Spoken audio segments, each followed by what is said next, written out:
If someone were to take a step back and reflect on their life, what they may find is that they are often not treated very well by others.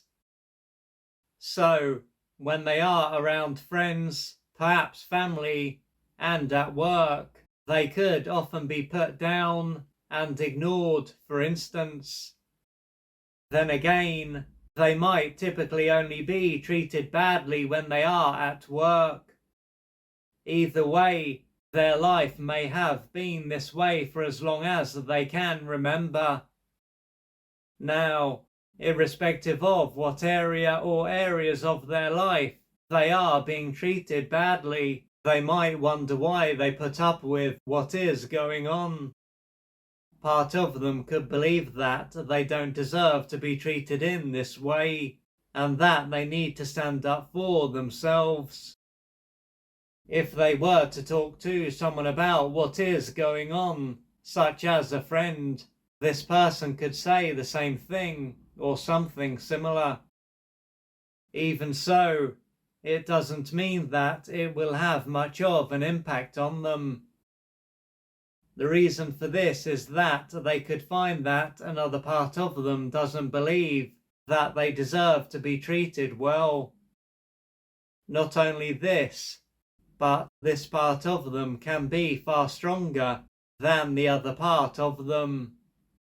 After this, they can see that if they didn't believe that they deserved to be treated badly, they wouldn't put up with bad behavior from others. From this, it will be clear that how other people treat them is not random. It is a reflection of the relationship that they have with themselves. Therefore, for their external world to change, what is going on inside them will also need to change. However, as a big part of them doesn't believe that they deserve to be treated well, there is going to be resistance. A small part of them will feel uncomfortable with what is going on, while a bigger part of them won't. At this stage, they might wonder why a big part of them feels comfortable with being treated badly by others and themselves, as in addition to putting up with bad behavior, they could also have the tendency to eat poorly, to neglect their body, and to not take action, for instance. In a way, it will be as if they have turned their back on themselves.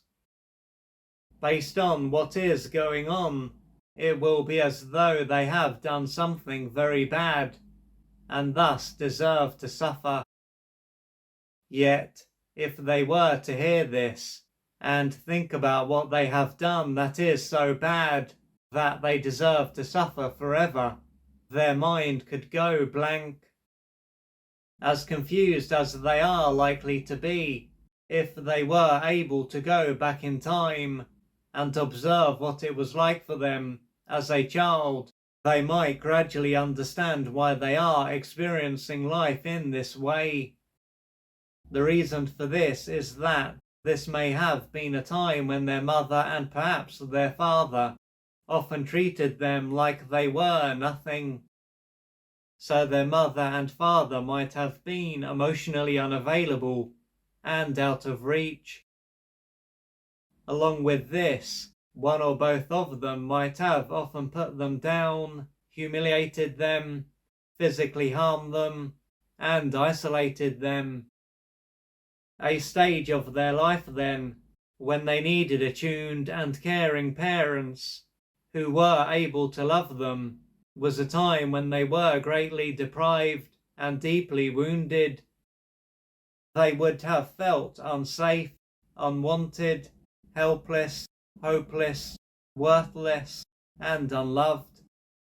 And how they felt would have been a reflection of the environment that they lived in. It was then not that these feelings were irrational and had no basis in reality. They reflected reality. along with not receiving the nutrients that they needed to go through each developmental stage and experience an emotional birth. They would have personalized what took place.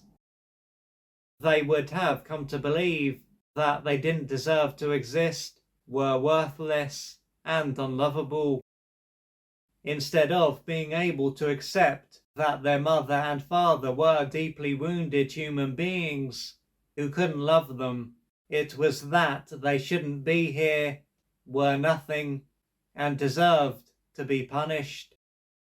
This stage of their life will be over, but the meaning that their underdeveloped brain made will still define their life. The truth is that they deserve to be here, have inherent worth, and are lovable.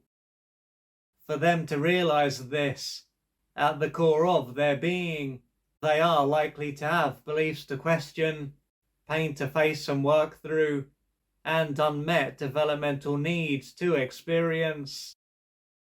This will take courage, patience, and persistence.